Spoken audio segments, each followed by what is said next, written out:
Hey there, welcome to the channel. Today, we're going to meet some very special neighbors. They might not be alive today, but they are our relatives. We travel back in time millions of years to discover how life on Earth began and what it was like back then. It all started about 6 million years ago when the first human ancestor known as Sahelanthropus chidensis appeared in the fossil record. These ancestors were small, just about the size of a modern chimpanzee, with a big brain for their body size. They lived in Africa, probably near the equator, where it's warm and there's lots of plants and animals to eat. These early ancestors didn't have any special tools or weapons, so they had to use their teeth and claws to get food.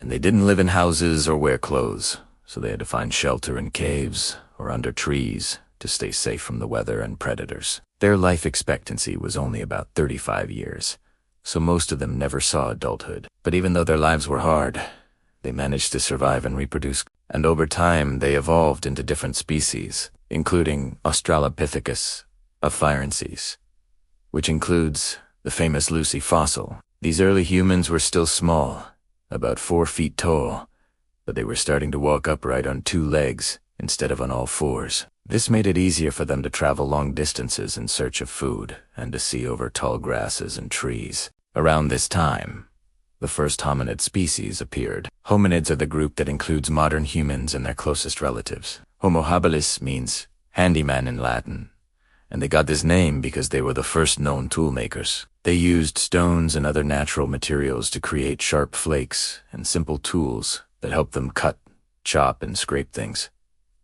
They also started working together in groups to hunt animals and gather food. This made them more successful at getting food, but it also meant that they needed to share their food and cooperate with each other. As they worked together, they learned how to communicate better, and this led to the development of language and culture. Language allowed them to share knowledge, stories, and ideas with each other, while culture allowed them to adapt to new environments and situations by using tools, customs, and beliefs. One of the most important developments was the invention of fire.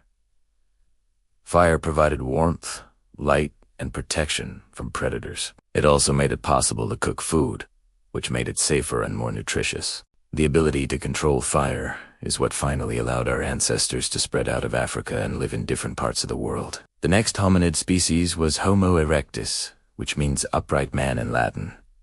They were taller and stronger than before, with longer legs and shorter arms. They also had bigger brains and more advanced tools. They were the first hominids to migrate out of Africa and into Asia and Europe.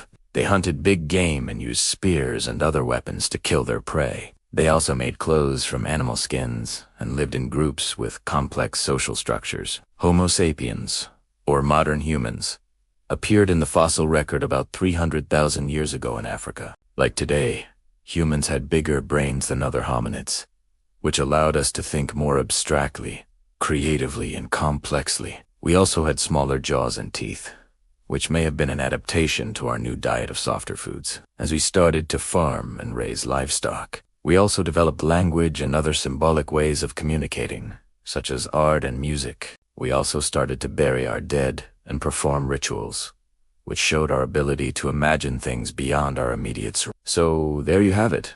A very brief history of humans from small tool-making ancestors to modern humans with complex cultures and societies. Humans have come a long way in a very short time, and it is amazing to think that we all related to those first hominids who lived in Africa millions of years ago. Who knows what the future will bring? Maybe you'll be the one to make the next big discovery about human history. Thanks for watching. See you next time.